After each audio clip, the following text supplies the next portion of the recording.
أشهد أن لا إله إلا الله وحده لا شريك له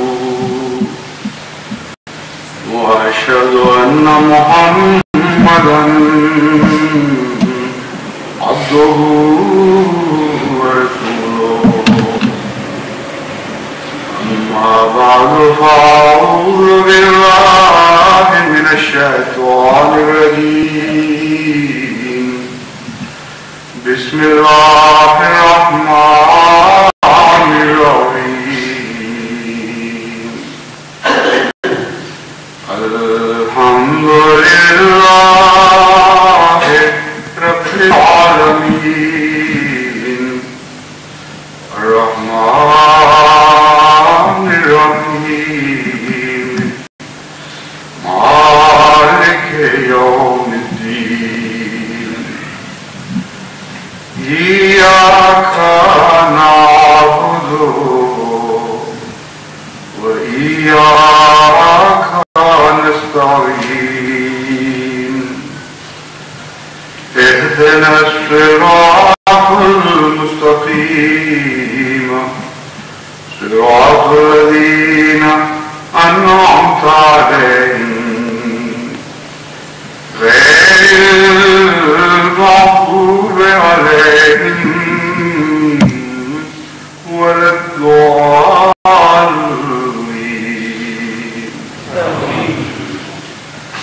يا أيها الناس إنا خلقناكم من ذكر وأنثى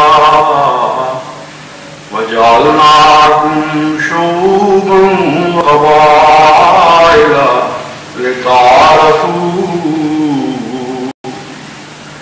إن أكرمكم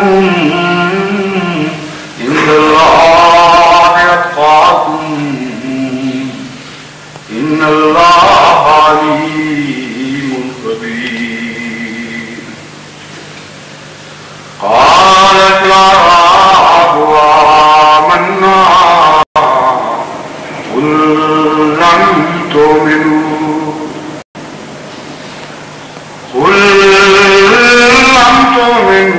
ولكن قولوا أسلمنا ولما يدخل الإيمان في قلوبكم وإن تطيعوا الله ورسوله لا يلدكم من أعمالكم شيئا إن الله غفور رحيم إنما المؤمنون الذين آمنوا بالله ورسوله ثم لم يرتابوا وجاهدوا بأموالهم وأنفسهم في سبيل الله أولئك هم الصادقون قل أتعلمون الله بدينكم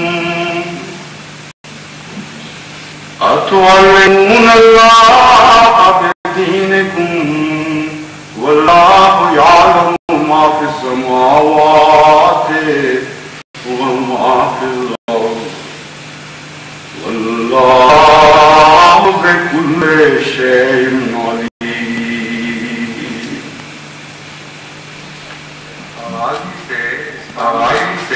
Dès l'essence même de l'islam, les termes kufr, duna kufr et iman, duna iman ont pris racine. C'est-à-dire qu'il est possible de qualifier de musulman une personne qui a répondu à certains critères d'ordre théologique, ou l'on peut qualifier de musulman une personne qui se déclare comme telle, mais il est tout à fait plausible que la personne concernée soit impie aux yeux d'Allah s'il a violé certaines règles fondamentales de l'islam ou s'il a commis une infamie.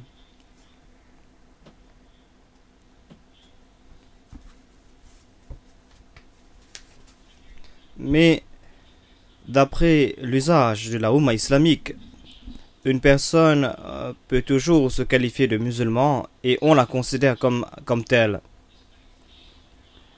Cette argumentation est supportée par certains hadiths du Saint-Prophète Mohammed sallallahu alayhi wa sallam, mais en fait, elle repose principalement sur les versets que j'ai cités au début de mon sermon. Allah déclare en s'adressant au Saint-Prophète Mohammed sallallahu alayhi wa sallam, Qalatil a'rabu amanna. Les Arabes du désert, les Bédouins, ils déclarent, nous croyons. Qul lam tu'minu, dis-leur, vous n'avez pas encore cru. Walakin kulu aslamna, mais dites plutôt, nous avons embrassé l'islam, car la vraie foi n'est pas encore entrée dans votre cœur.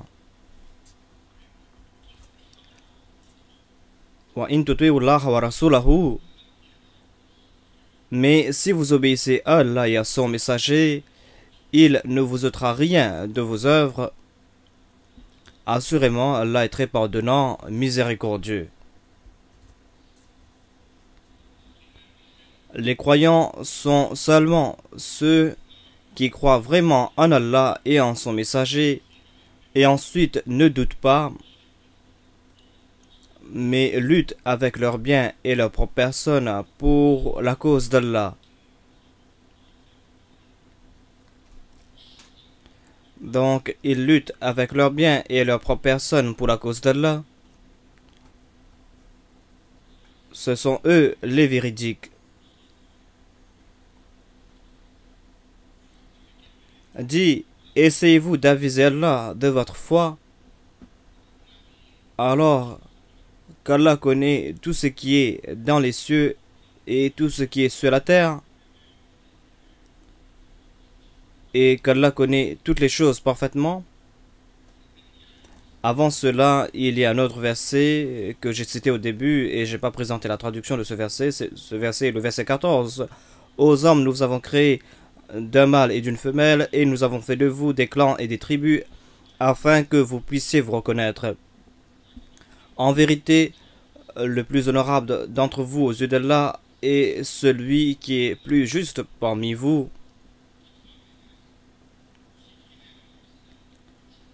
Inna Allah alimun khabir. Assurément, Allah est omniscient, tout conscient.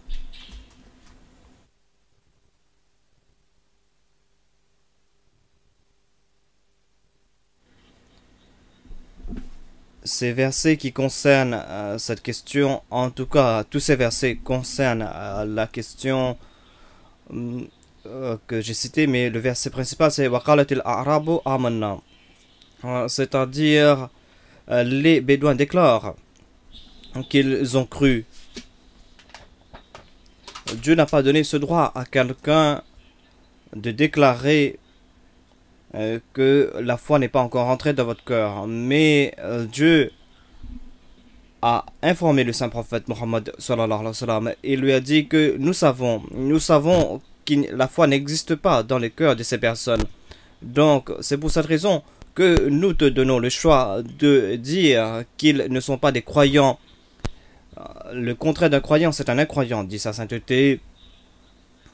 Et le contraire d'un non-musulman est un musulman. Donc ici, Dieu a fait une distinction entre ces deux choses. Dieu déclare que Dieu, celui qui connaît tout, a déclaré que la foi n'est pas encore entrée dans votre cœur. C'est pour cette raison, ne vous posez pas comme des croyants, mais nous vous accordons tout de même le droit de vous qualifier de musulmans. Kulu aslamna. Déclarez que vous êtes des musulmans, déclarez que vous êtes soumis à Dieu, même si la foi n'est pas encore entrée dans votre cœur. Ici, dit sa sainteté,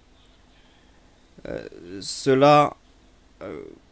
cela concerne un décret qu'on a émis contre une personne, ici l'homme ne doit pas s'en soucier, dit sa sainteté, car si cette personne obéit à Allah et son prophète, Allah déclare et promet que Allah ne laissera aucune de ses actions aller dans le vide. Et c'est un Dieu très pardonnant, très miséricordieux. Et l'homme ne peut pas attendre que, à cause d'un faux décret, quelqu'un peut nuire aux actes d'un croyant qui accomplit de bonnes œuvres. Donc, c'est une annonce négative qui a trait aux habitudes négatives de certains, dit sa sainteté. Ensuite, il y a une annonce positive. Il est déclaré qu'un croyant est celui qui n'a pas de doute quand il a cru en Dieu et en son prophète. Et certainement, il continuera à sacrifier ses biens et sa personne dans la cause d'Allah. Donc, suite à cette description d'un croyant, l'on comprend qu'un vrai croyant est celui qui à chaque instant est prêt à sacrifier sa vie et ses biens pour la cause d'Allah. Et la vie collective aussi des croyants prouve que les croyants sont toujours prêts à sacrifier leurs biens et leur vie pour la cause du djihad dans le chemin d'Allah. Donc, Dieu déclare, voilà les véridiques, car leur foi démontre de tels signes qui ont été prouvés par leurs actes. Donc, dit sa sainteté, Dieu a informé le saint prophète Mohammed de tout cela. Et malgré cela, malgré qu'il a dit que vous ne devez pas vous poser comme des croyants parce que vous n'êtes pas des croyants aux yeux d'Allah, la première chose, c'est que malgré cette interdiction, on leur a donné le choix de se qualifier de musulmans. Et toute personne a le droit de se qualifier de musulman. Et Dieu a donné le droit à tout un chacun et aucune force au monde ne peut leur enlever ce droit. Donc, il n'y a pas de plus grande preuve d'incroyance de ces personnes, car Dieu lui-même, celui qui connaît l'invisible, a informé le saint prophète Mohammed de cela. Mais en même temps, Dieu déclare que au prophète, tu n'as pas le droit de qualifier ces personnes de non-musulmans. Donc, regardez la vie du saint prophète Mohammed. Vous n'allez pas trouver un seul incident où il a qualifié ces Arabes dont Dieu avait informé qu'ils n'avaient pas de foi. Le saint prophète, paix soit sur lui, n'a jamais déclaré que ces Arabes n'étaient pas des musulmans. Ensuite, il y a un autre aspect, c'est-à-dire quand il est dit que vous ne devez pas vous qualifier de croyants. Donc, on pourrait dire que si ces personnes se qualifiaient de croyants, alors d'après les oulémas d'aujourd'hui, on aurait dû lancer un djihad contre ces personnes. Et le saint prophète paix soit sur lui aurait dû se battre contre ces personnes. Mais l'histoire déclare que ces personnes se sont présentées comme croyants. Donc on les a dit que vous n'êtes pas des croyants, ne vous posez pas comme croyants. Mais ces personnes ont toujours continué à se qualifier de croyants. Et il n'y a jamais eu d'incident que malgré cet ordre de la part de Dieu, le saint prophète paix soit sur lui les a interdits de se qualifier de croyants par force. Donc voilà la grandeur de l'islam et voilà la grandeur du saint prophète Mohammed sallallahu alayhi wa sallam. Donc maintenant, aujourd'hui, on est en train de défigurer cette religion saine et pure. Le gouvernement pakistanais a lancé une campagne contre la Jamaat Ahmadiyya. Donc, au nom de l'islam, ils sont en train de rejeter les déclarations du Saint-Coran et les déclarations du Saint-Prophète, paix soit lui, et ils sont en train de nous priver de ce droit fondamental alors que Dieu avait ordonné au Saint-Prophète, paix soit lui, de ne pas en priver aux autres. Où est-ce qu'ils ont eu ce pouvoir? Donc ils présentent des prétextes et pour rendre plus acceptables leurs actions contre la Jamaat Ahmadiyya, ils ont publié un titre dans le livre blanc qui s'appelle Les origines des nouvelles foi et ils essayent de présenter leur innocence et ils déclarent que puisque la Jamaat Ahmadiyya qualifie les autres musulmans de non-musulmans ou de croyants, c'est pour cette raison que eux aussi ils ont le droit de qualifier les Ahmadis de non-musulmans. La plupart des gens, ceux qui ne connaissent pas ces subtilités, ils présentent cette question et ils disent qu'il n'y a rien de plus acceptable. Les Ahmadis nous qualifient de kafirs. Ils écrivent dans leur livre que nous sommes des kafirs. Et nous, quand nous les qualifions de kafirs, ils commencent à crier sur tous les toits. Et donc, ils disent que tout naturellement, nous aussi, nous devons les qualifier de non-musulmans. Ensuite, leur deuxième argument, c'est que ils ne nous qualifient pas seulement de kafirs, mais ils ont coupé toute relation avec nous, des relations qu'ils devaient avoir avec la Ummah musulmane. Et ils ont coupé toute relation avec nous, ils ont coupé toute relation religieuse, culturelle et familiale. Et ils se sont séparés de nous. Donc, quand ils se sont séparés de nous, alors, quand on leur dit qu'ils ne sont pas de musulmans, ils se mettent en colère. Donc, ils ont coupé toute relation avec nous. Est-ce qu'on n'a pas le droit de dire qu'ils se sont séparés de nous? Donc, c'est pour cette raison qu'ils disent que nous n'avons pas commis de faute. Ils essayent de présenter leur innocence. Mais quand vous examinez davantage leurs arguments, vous verrez le contraire de ce qu'ils déclarent.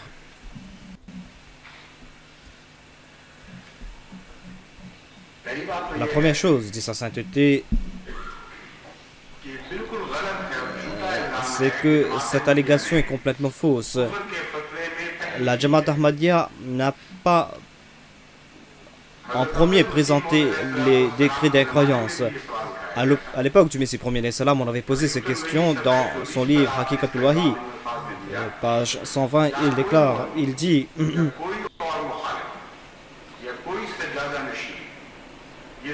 est-ce qu'un Maulvi ou est-ce qu'un opposant peut présenter cet argument que nous, en premier, nous les avons qualifiés de kafirs si on a publié quelque chose en premier contre eux, si on a publié quelque chose dans lequel on les qualifie de kafirs en premier, ils doivent présenter cet écrit, sinon ils seront des malhonnêtes parce que ils nous qualifient de kafirs et ensuite ils allèguent comme si nous avons qualifié tous les musulmans de kafirs ou d'incroyants. Et ici, je dois dire en passant, dit sa sainteté, qu'à la lumière du Saint-Coran, aucun être humain n'a le droit de qualifier une autre personne de non-musulman. Donc, quel que soit l'islam que vous pratiquez, même si vous n'avez pas de foi, Dieu n'a pas donné la permission de qualifier cette personne de non-musulman. Mais Dieu a donné ce droit aux autres, ceux qui ont été informés par Dieu, ceux qui ont reçu des arguments de la part de Dieu. Ces personnes peuvent qualifier les autres d'incroyants. Quand il est dit lam tu'minu, que vous n'avez pas cru, c'est-à-dire que vous ne devez pas vous qualifier de croyants, cela veut dire que de facto vous êtes des incroyants. Mais Dieu a donné cette information au saint prophète, paix soit lui, c'est-à-dire qu'il s'est basé sur des arguments, sur des preuves. Le saint prophète, paix soit lui, n'a pas déclaré cela de son propre chef. Donc le Messie premier, l'islam, quand on l'a qualifié de kafir, lui aussi en suivant les directives du Saint-Coran et en suivant la pratique du saint prophète, paix soit lui, puisqu'il avait présenté tous les arguments qui ont été basés sur le Saint-Coran et le hadith, il a dit que ces personnes doivent être qualifiées de kafir. Par exemple, il a présenté ce hadith du saint prophète, paix soit celui qui déclare que si quelqu'un déclare un croyant de kafir, le kufr ou l'incroyance va retourner contre cette personne qui a fait cette déclaration. Et ce sera la personne qui a fait cette déclaration qui sera le vrai incroyant. Donc il y a plusieurs hadiths à ce propos. Et le saint prophète paix soit lui a expliqué cela à plusieurs reprises. Le saint prophète a averti les musulmans. Le saint prophète les a ordonnés à ce propos. Donc il les a dit d'abandonner ces actes, sinon le kufr ou l'incroyance va retourner contre vous et on va devoir vous qualifier de kafir. Donc voilà ce que le saint prophète, paix soit lui, a déclaré aux musulmans en ce qui concerne le Messie premier l'Islam. Donc le décret du Messie premier l'Islam a une différence, c'est-à-dire que c'est lui qui a énoncé ce décret après le décret. Et son décret est le plus sensible et le plus acceptable, dit sa sainteté. C'est le décret le plus civilisé comparé au décret des autres. Et il a présenté des arguments pour supporter son cas. Mais ceux qui ont été les premiers à le qualifier d'incroyant et ces musulmans qui ont oublié cela par exprès ou qui l'ont oublié par négligence. Et je vais présenter quelques exemples de la décret, mais ce sont des décrets si abjects que je ne pourrais pas présenter tout. Donc tout d'abord, je vais présenter au nom du Messie, de la bouche du Messie premier salam, ce qu'ils ont énoncé contre lui. Il déclare que le Maulvi Mohammed Hussein Batalvi m'a qualifié de Dajjal. Il a énoncé contre moi un décret d'incroyance et il m'a qualifié de plus pire que des juifs ou de chrétiens. Il m'a qualifié de fief et menteur, de rebelle, de Dajjal, de fourbe, d'imposteur, de malhonnête, de pécheur.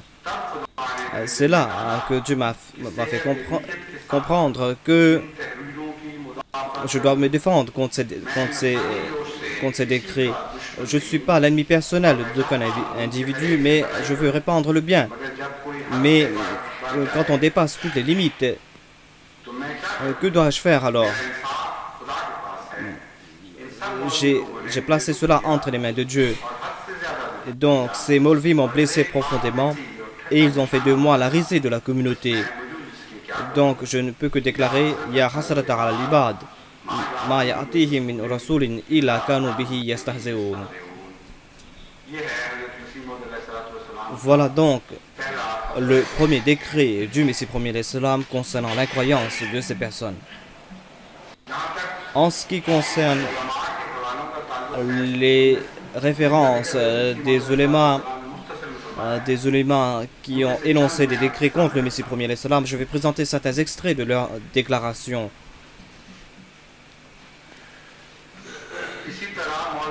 Il y a par exemple une déclaration du Maulvi Abdus Samad Ghaznavi.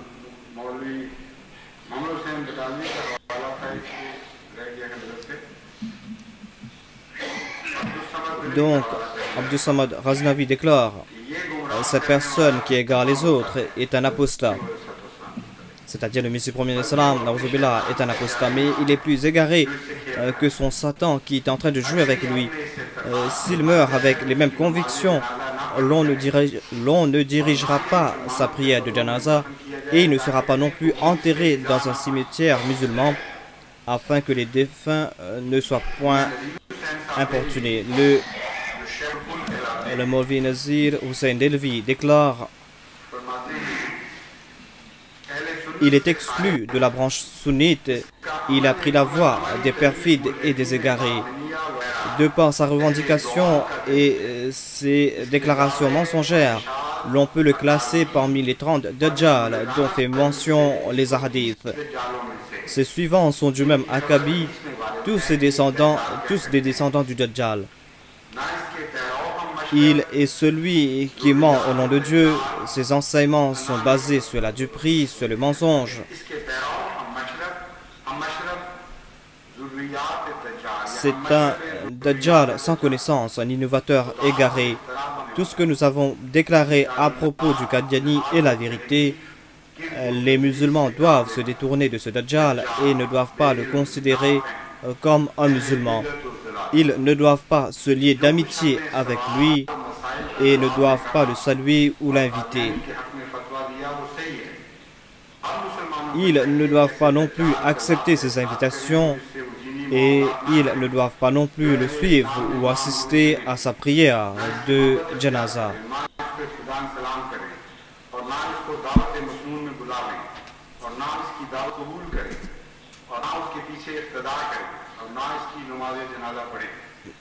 Donc, c'était une déclaration du Cheikh Mohammed Hussein Batalvi. Cela a été publié dans le Ishaat al-Sunnah de 1893.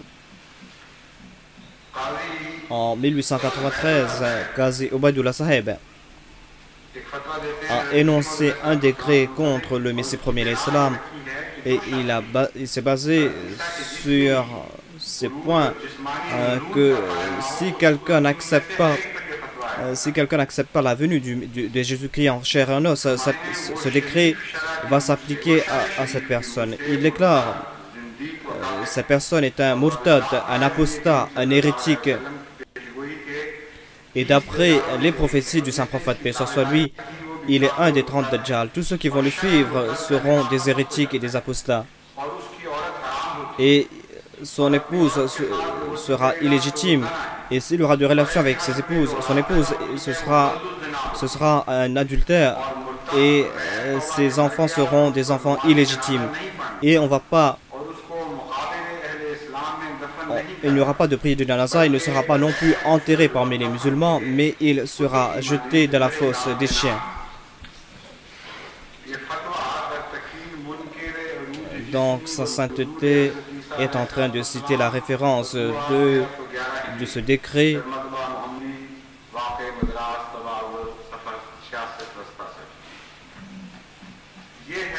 Voilà donc le langage qu'ils ont utilisé. Mais ça, ce ne sont que quelques exemples, dit sa sainteté. En fait, ils ont mis en pratique ces décrets. Donc, ce n'était pas des décrets qui étaient lettres mortes, mais ils ont publié ces décrets et les gens ont pris des actions contre les Ahmadis suivant ces décrets. Par exemple, il y a le Maulana Abdul Ahad Khanwi qui déclare: quand les Ahmadis furent humiliés à Amritsar et qu'ils furent chassés de mosquée en mosquée et ne purent accomplir leur prière, ils furent contraints de demander à Mirza Qadiani la permission de construire une mosquée. Donc, ils ont demandé au Messie premier l'Islam la permission de construire une mosquée. Donc voilà la situation à cette époque. Et ils disent que ce sont les Ahmadis qui ont pris le devant et que c'est le Messie premier l'Islam a énoncé ce décret en premier. Donc, ils sont en train de dissimuler ces faits à la masse et regardez ces décrets et les décrets du Messie premier l'Islam. Regardez le langage utilisé. Tout au moins, les gens doivent avoir un certain sens de bonté. Ils sont en train d'inventer des mensonges et ils sont en train de mentir afin d'égarer les masses. Ils sont en train de dissimuler la vérité, dit sa sainteté. Ensuite, il déclare: on les a empêchés de prier. C'est là qu'ils ont demandé la permission au Messie premier l'Islam de construire des mosquées. C'est là que Mirza les a dit de faire preuve de patience. Moi, je vais essayer de me réconcilier avec eux. Si on a pu se réconcilier, alors ce ne sera plus la peine de construire des mosquées. Regardez la patience du Messie premier l'Islam. Il déclare que je vais continuer à essayer de me réconcilier. Donc si on s'est réconcilié, on n'aura plus besoin de questions. Donc les Ahmadis ont été humiliés. Donc on les a privés de leurs épouses et leurs défunts étaient sans prière de janaza. Et c'est là que Mirza Qadiani a énoncé ce décret. Donc sa sainteté est en train de citer la référence de ce décret qui a été publié en 1901.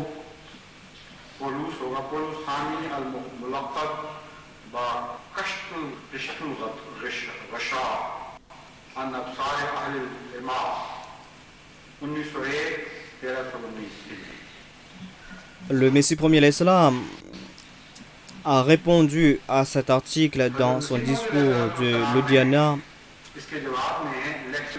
Donc, regardez comment il s'est basé sur le Saint-Coran et comment il a pris toutes les précautions qui ont été énoncées par le Saint-Coran. Le Messie premier l'Islam déclare maintenant les musulmans sont dans la catégorie de Aslamna, mais ils ne sont pas dans la catégorie de Amalna.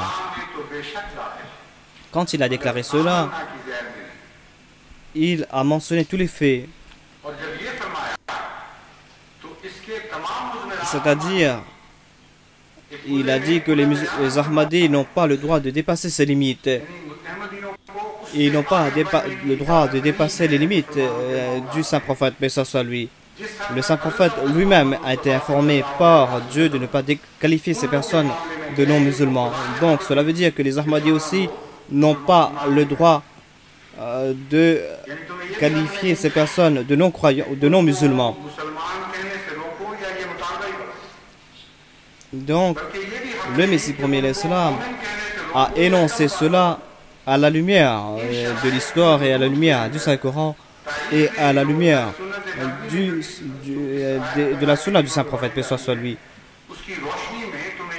Donc, le Messie premier l'Islam n'a pas utilisé le terme non-musulman, mais il a déclaré qu'on peut le qualifier de non-croyant, d'après les versets du Saint-Coran.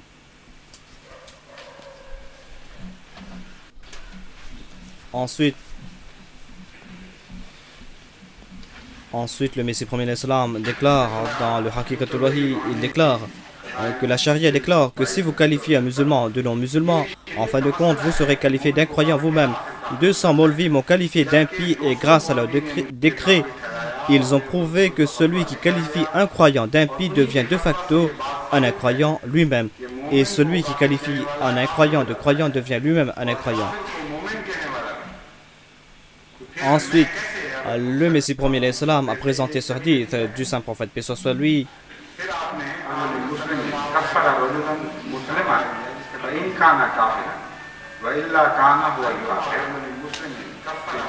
Quand un musulman qualifie un autre musulman de kafir, lui-même, il deviendra un kafir ou un incroyant. Ensuite, le Messie premier l'Islam déclare nous ne qualifions personne qui récite la kalima de non-musulman.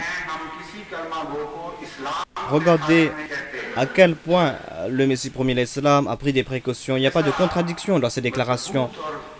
Il s'est basé sur les déclarations du Saint-Coran et sur les déclarations du Saint-Prophète, paix soit sur lui. Et donc, il est resté dans les limites des déclarations du Saint-Coran. Donc, il déclare nous ne qualifions personne qui récite la kalima de non-musulman tant que cette personne elle-même ne s'exclut pas en nous qualifiant de non-musulmans. Vous ne le savez peut-être pas, mais quand j'ai annoncé au monde le but de ma venue, le Maulvi Mohammed Hussein Batalvi a préparé un décret avec grande diligence dans lequel il m'a qualifié d'impie, de Dajjal et d'égaré. Il a même déclaré que personne ne va participer dans ma prière de Naraza et tous ceux qui me disent « Assalamu alaikum » et qui me serrent la main seront de facto d'incroyants. Il est dit dans les hadiths que celui qui qualifie un croyant d'incroyant devient lui-même un incroyant. Donc comment pouvons-nous tirer une autre conclusion?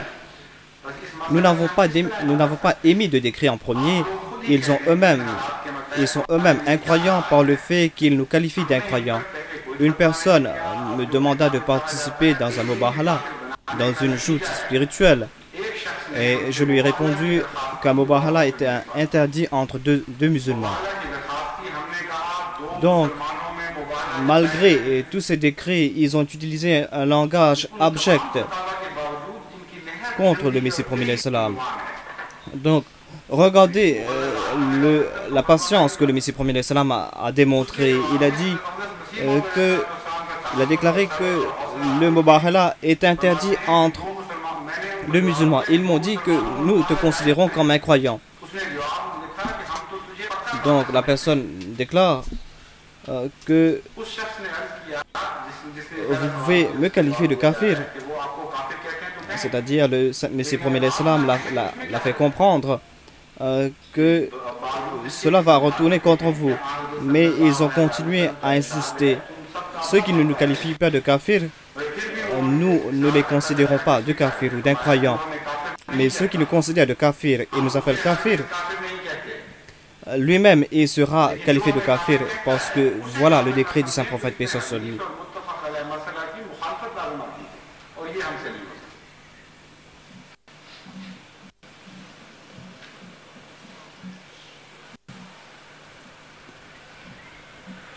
Donc, la question est de ne pas savoir qui a dit quoi en premier,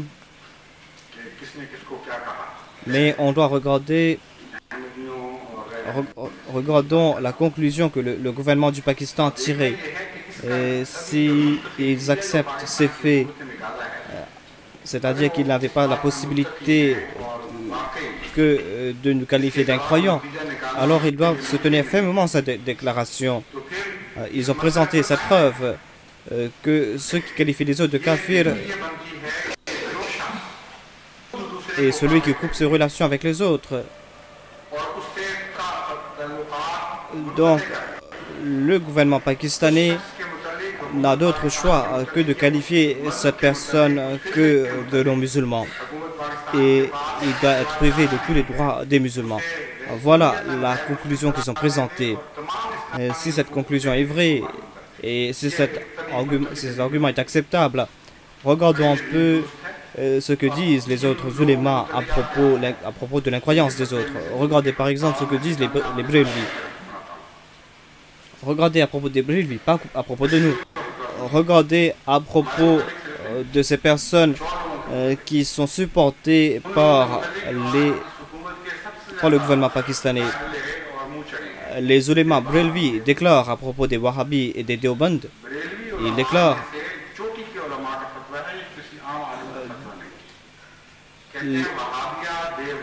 tous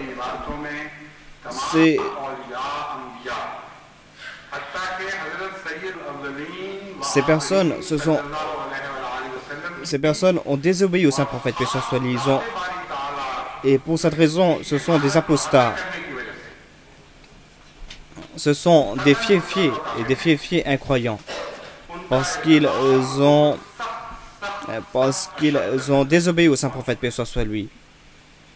Donc celui qui a des doutes à propos de l'incroyance, cette personne aussi est un incroyant. C'est-à-dire, même si on a un doute à propos de leur incroyance, vous aussi vous serez hors de l'islam. Mais malgré cela, ils sont en train de présenter d'autres fatwas ou d'autres décrets de sa sainteté. Les musulmans doivent écouter ce décret avec attention. C'est-à-dire, parce qu'ils disent que nous avons coupé toute relation avec eux. Regardez ce qu'ils ont fait eux-mêmes. Les musulmans doivent couper toute relation avec ces personnes. Et ils ne doivent même pas prier derrière eux. Et vous ne devez pas laisser ces personnes prier derrière vous. C'est-à-dire, vous ne devez pas laisser les Wahhabites et les Deoband prier derrière vous. Nous disons que nous devons maintenir les relations, nous devons maintenir les contacts, nous devons faire preuve d'amour, nous devons servir les autres. Et tout le temps, la Jamaat Ahmadiyya a suivi ces conseils. C'est vrai que nous ne prions pas derrière ces personnes. On a des raisons, et j'ai présenté certains arguments à ce propos, ça c'est vrai. Mais jamais on a empêché ces personnes de prier derrière nous. Jamais on a énoncé le décret pour empêcher ces personnes de prier derrière lui. On n'a pas privé les autres de nos mosquées. On les invite dans nos mosquées et on leur donne la permission de prier eux-mêmes. Ils peuvent prier Bajamat en congrégation s'ils le veulent. Il y a eu plusieurs incidents, par exemple à Rabwa, quand des non-ahmadis venaient pour des sessions de questions et de réponses, il y avait 2 prières de la mosquée Mubarak. Ils pouvaient prier derrière nous ou ils pouvaient organiser leur prière séparément, même dans la mosquée Mubarak. Mais eux, ils sont en train de déclarer que vous n'avez pas le droit de prier derrière ces personnes et vous n'avez pas le droit de laisser ces personnes prier derrière nous. Vous ne devez pas laisser ces personnes entrer dans vos mosquées et vous ne devez pas participer dans leur mariage. Donc, qui a coupé les relations en premier d'abord? Les Ahmadis n'ont pas coupé leurs relations avec les autres. C'est-à-dire, vous ne devez pas laisser ces personnes entrer chez vous. Même s'ils sont malades, vous ne devez pas les visiter. Et s'ils meurent, vous ne devez pas participer dans les condoléances. Et vous ne devez pas leur accorder un endroit pour s'enterrer. Donc, vous devez faire preuve de patience. Et, oui, donc, et vous devez couper toute relation avec ces personnes.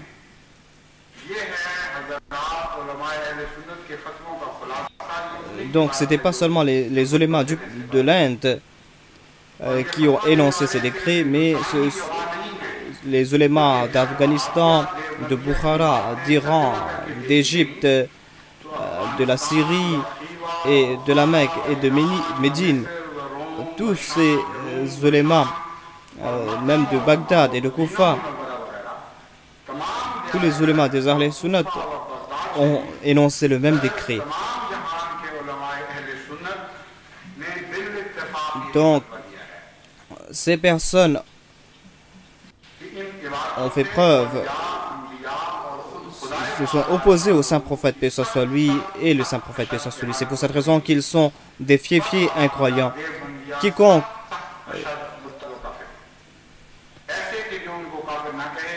donc sa femme lui sera illégitime, et tout enfant qui naîtra de cette union sera des enfants illégitimes, et il n'héritera pas de son héritage. Voilà le décret de sa sainteté. Et regardez le décret de la Jamaat Ahmadiyya, alors que le décret de la Jamaat Ahmadiyya est basé sur des arguments, sur des versets du Saint-Coran, alors que nous avons des références qui se basent sur le Saint-Coran. Donc, comment doit-on traiter ces personnes?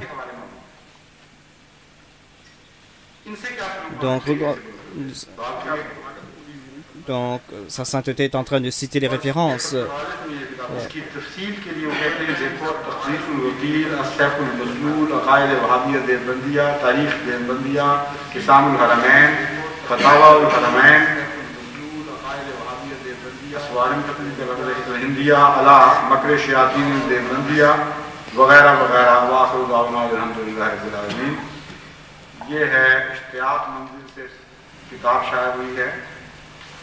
Lucknow से मोहम्मद इब्राहिम से भागलपुरी ने इन उलमा के फतवे इकट्ठे किए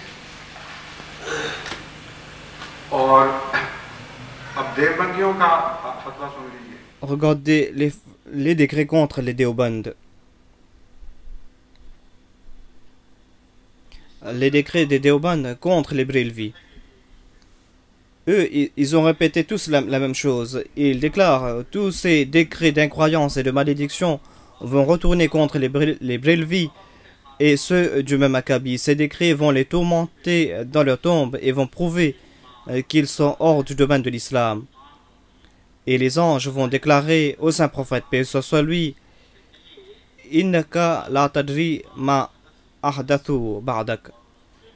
Et le saint prophète Mohammed, paix soit lui, va rejeter ces Brelvi qualifiés de Dajjal.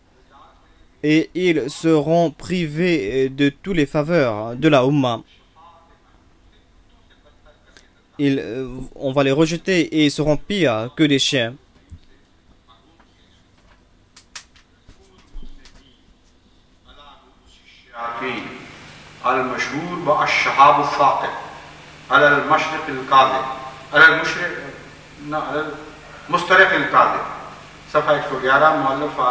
Donc c'était là la référence de ce décret qui a été présenté par sa sainteté.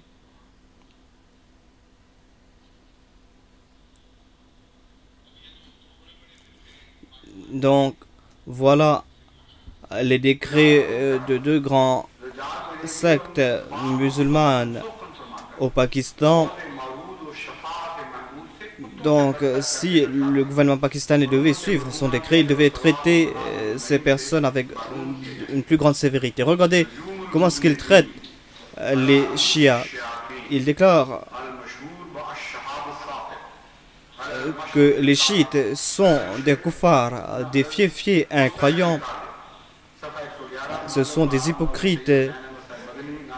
Ce sont des hypocrites et des hérétiques.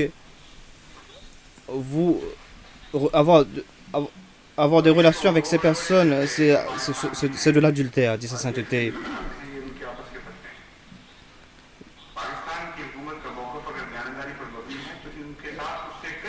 Donc, si une femme est musulmane et son mari est chiite, ils auront la colère divine. Ce ne sera pas un mariage, mais ce sera de l'adultère. Leurs enfants seront des enfants illégitimes. L'enfant ne va pas hériter de son père, même si l'enfant est sunnite. Et même si l'enfant est sunnite, puisque son père est chiite, alors il est illégitime et il ne va pas hériter de son père.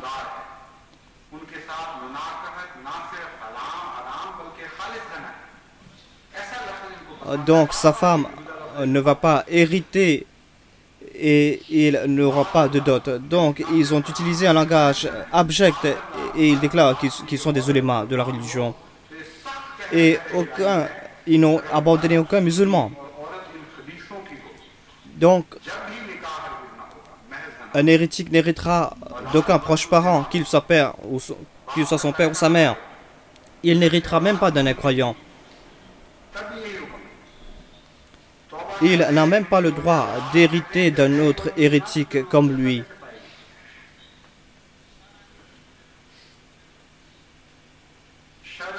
Il lui est complètement interdit de rencontrer ou de saluer tout membre de la société.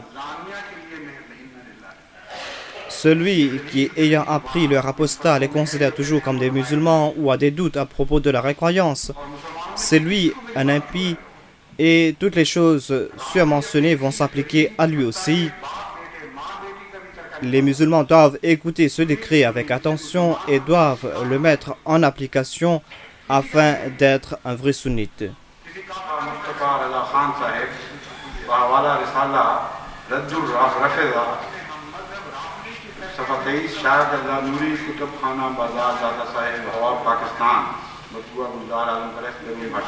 Donc c'était là la référence de ce décret. Et il y a d'autres décrets très effrayants, mais je ne vais pas les citer, dit sa sainteté.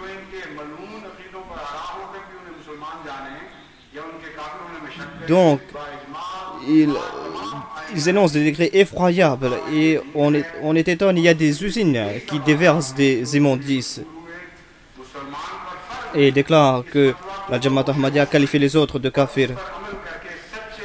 Alors que nous présentons des arguments et on ne prive pas les autres de leur droit fondamental. On leur déclare qu'ils peuvent se qualifier de musulmans, ils peuvent se croire de croyants.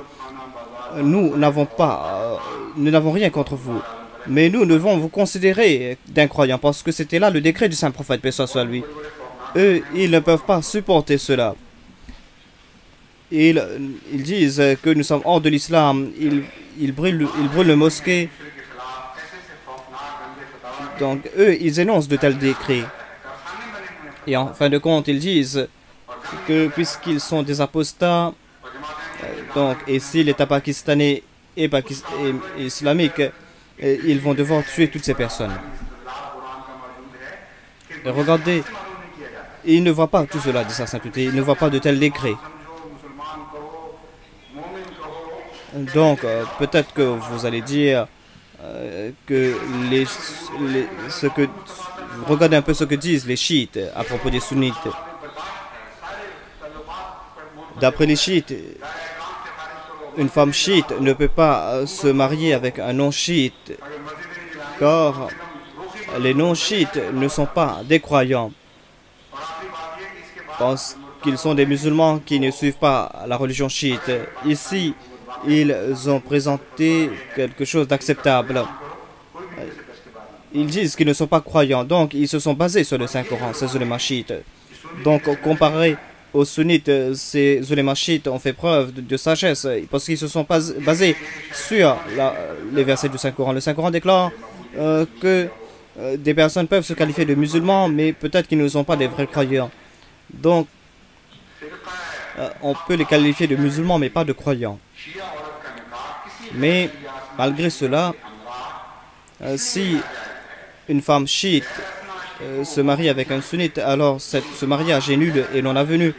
Et leurs enfants seront des enfants illégitimes.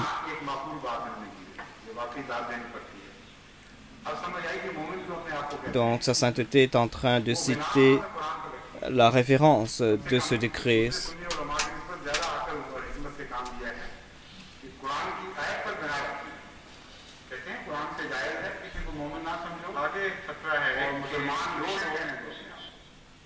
Donc, il déclare, ceux qui ont des doutes à propos des imams, vous ne devez pas marier vos filles à ces personnes parce que la femme va suivre la religion de son père ou la fille va suivre la religion de son mari plutôt.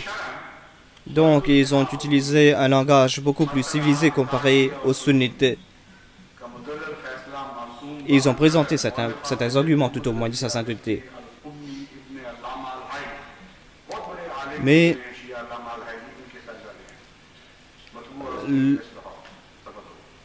la Jamaat Ahmadiyya n'a pas qualifié de tel mariage d'illégitime et on n'a pas qualifié de telle relation conjugale de relation illégitime.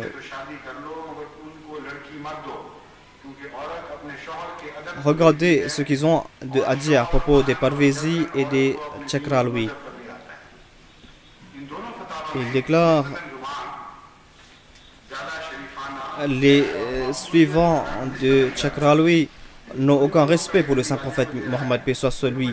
Et en fait, ce sont les ennemis des hadiths. Ils se sont opposés ouvertement au saint prophète Mohammed sallallahu alayhi wa sallam. Et savez-vous comment doit-on punir les rebelles? Avec des balles, c'est tout. Donc, sa sainteté est en train de citer la référence de ce décret.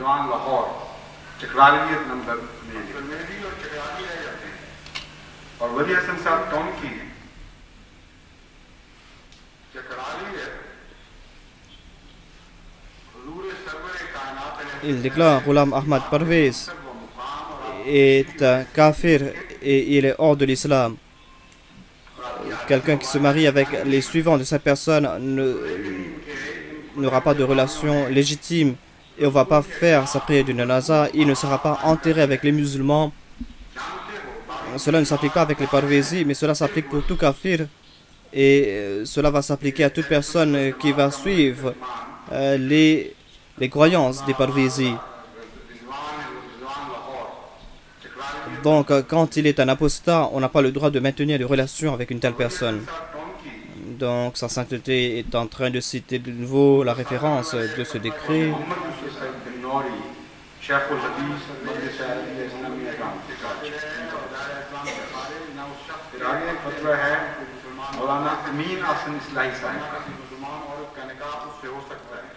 Qui est un Maududi, il déclare si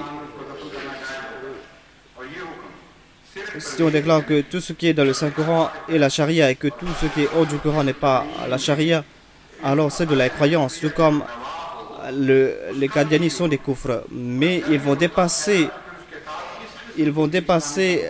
les limites dans le koufr.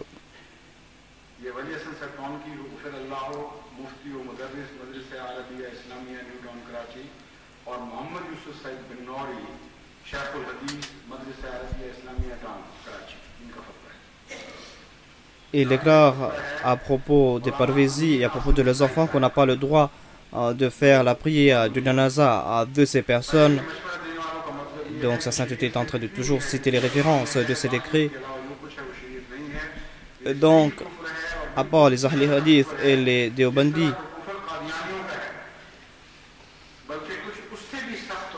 donc les Deobandi et les Ahli Hadith sont presque semblables, mais ils ont publié d'autres fatwas à propos des Ahli Hadith.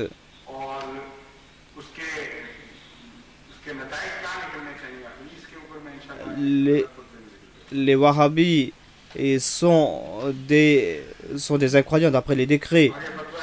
Et celui qui n'accepte pas d'un croyant ou celui qui a des doutes à propos de la croyance est lui-même un incroyant. On n'a pas le droit de prier derrière ces personnes. Et aucun musulman ne va devoir se marier avec de telles personnes. Donc aucun Ahli Hadith ne pourra se marier avec un croyant ou un apostat. On n'a pas le droit de se lier d'amitié avec ces personnes. Et donc ça c'était un décret contre les Ahli Hadith.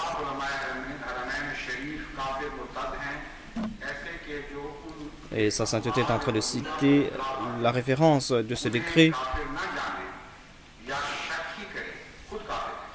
Il y a un autre décret très intéressant, dit sa sainteté.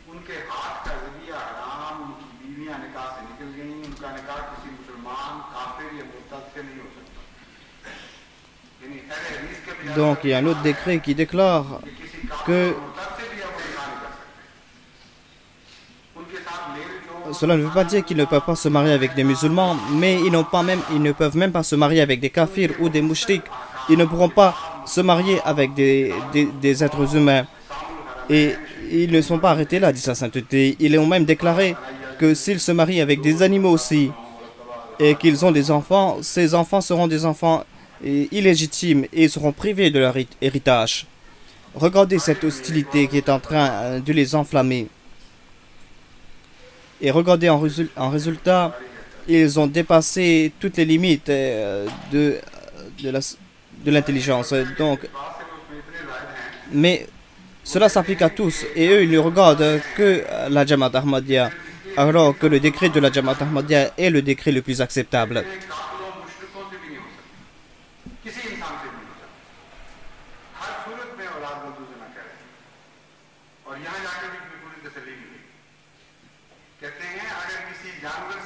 Peut-être que vous pouvez dire que Maududi est différent. Regardez ce qu'ils ont à dire à propos de Maududi et de ses suivants.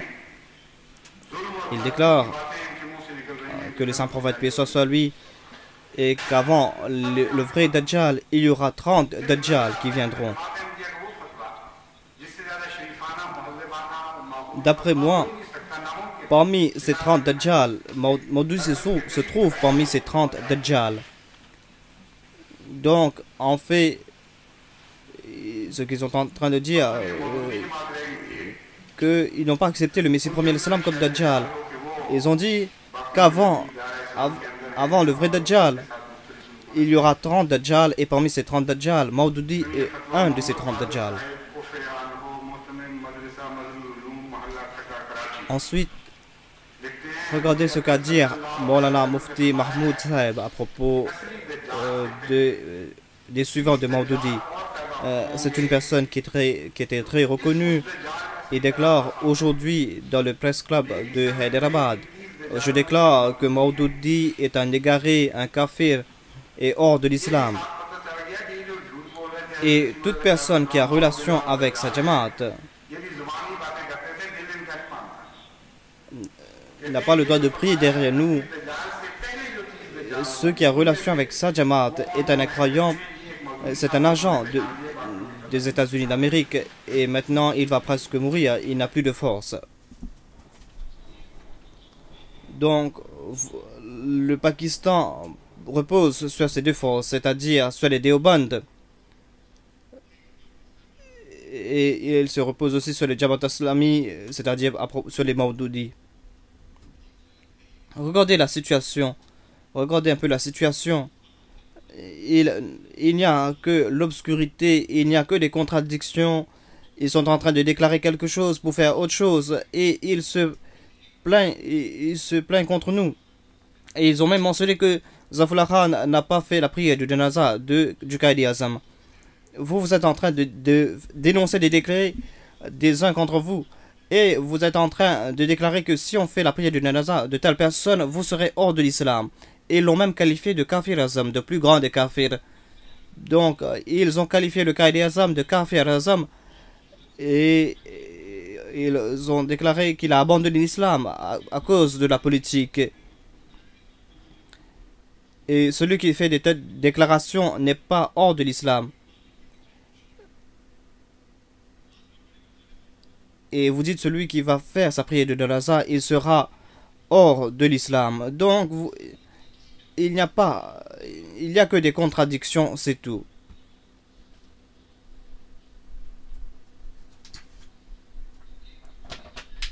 Donc, il y a Maududi qui est accepté parmi les musulmans intellectuels.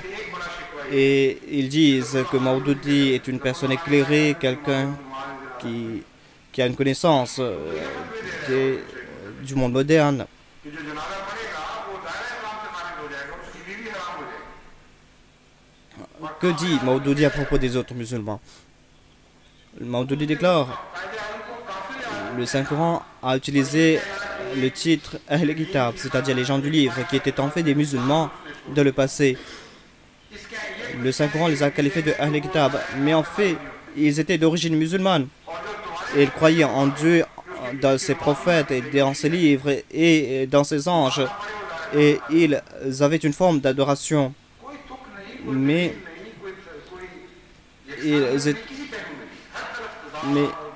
ils avaient abandonné l'islam. C'est pour cela qu'on les avait qualifiés de Ahl Kitab. Ensuite, il déclare: donc, moi, je suis un nouveau musulman. Donc, en tant que... Donc, il est en train de se qualifier de musulman, c'est-à-dire les autres sont des Ahl Kitab. Donc, la relation entre les Ahl Kitab et les musulmans, c'est la même relation entre la Jamaat Islami et les autres musulmans. Donc, sa sainteté est en train de présenter les références.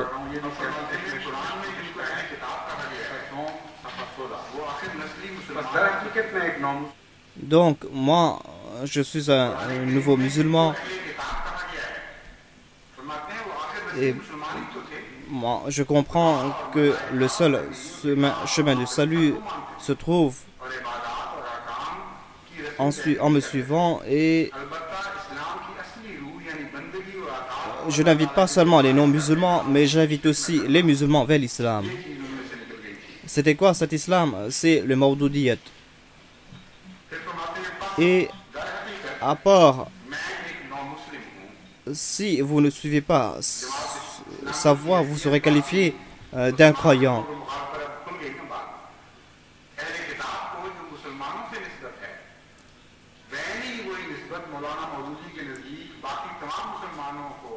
Donc il dit que je vous invite vers l'islam, vous aussi acceptez l'islam.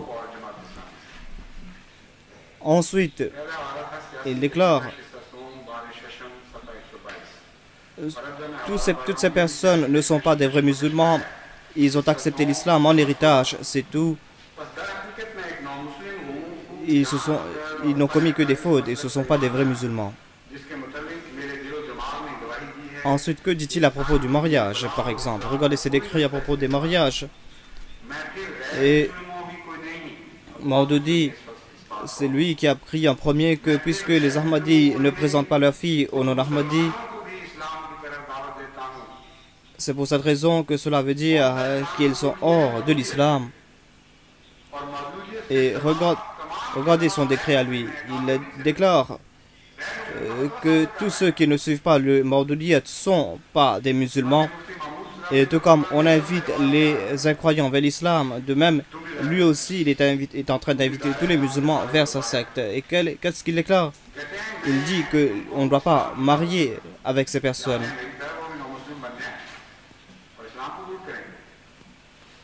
La personne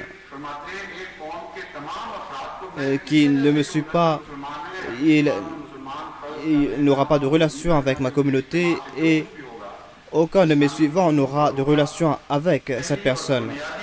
Donc, on avait posé cette question dans son Majlis Shura, c'est-à-dire ceux qui ne suivent pas la foi de Maududi, est-ce qu'on peut se marier avec de telles personnes?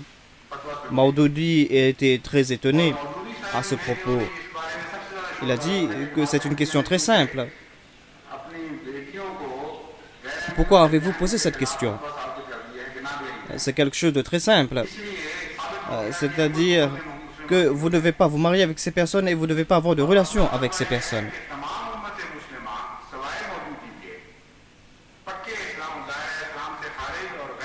Donc voilà le résumé, c'est-à-dire ils sont en train d'objecter contre la Jamaat Ahmadiyya alors que toutes ces objections sont complètement fausses et ils sont en train de défigurer la réalité. Si on devait accepter toutes ces allégations et que telle est notre croyance et que si leurs allégations étaient prouvées, alors il n'y a pas un seul musulman dans le monde entier. Donc, on va couper la tête de tous les musulmans avec cette épée et l'islam va se diviser parce que aucune communauté ne sera vraie. Parce que eux, ils ont énoncé des décrets les uns contre les autres. Donc, il n'y a que deux cas de figure. Soit qu'ils doivent accepter ces décrets et de ce fait, ils vont devoir couper toute relation avec les uns avec les autres. Et vous pouvez imaginer quel sera l'état du monde islamique. Ou soit ils vont devoir rejeter tous ces décrets. Il n'y a pas de troisième possibilité. Nous déclarons que tous vos décrets sont faux et les faux décrets retournent contre ceux qui les émettent. Donc, démontrez qui sont ceux qui ont pu se sauver la peau. Nos détracteurs ne pourront rien faire contre nous. Ils vont devoir rapporter la foi des Pléiades, tout comme ils vont devoir ramener les musulmans des Pléiades, car il n'y a pas un seul vrai musulman sur terre.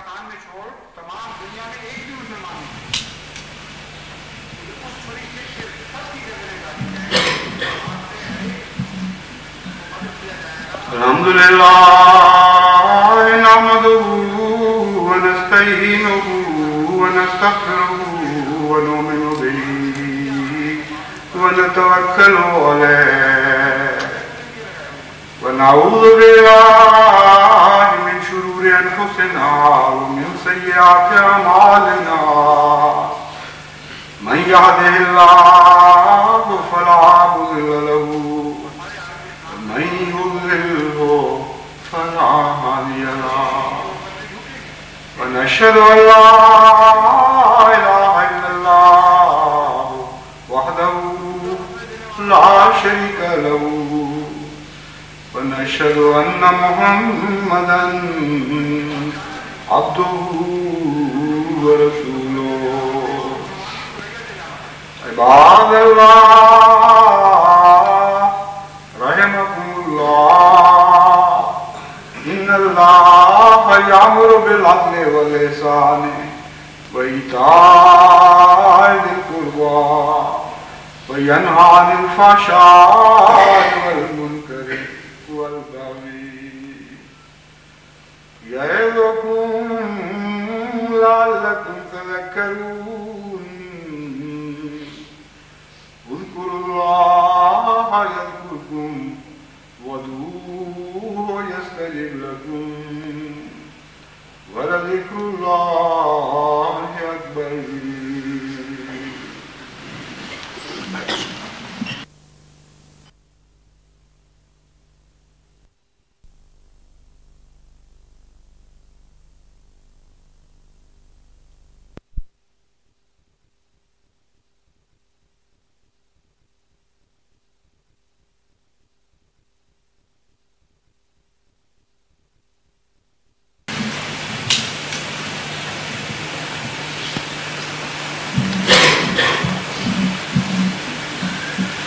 Alhamdulillah, nahmaduhu wa nasta'inuhu wa nastaghfiruhu wa nu'minu bihi wa natawakkalu alayhi wa na'udhu billahi min shururi anfusina wa min sayyiati a'malina. Man yahdihillahu fala mudilla lahu ومن يضلله فلا هادي له ونشهد أن لا إله إلا الله وحده لا شريك له ونشهد أن محمدا عبده ورسوله عباد الله رحمكم الله إن الله يأمر بالعدل والإحسان وإيتاء ذي القربى وينهى عن الفحشاء والمنكر والبغي يعظكم لعلكم تذكرون يدعوكم وادعوه يستجب لكم ولذكر الله أكبر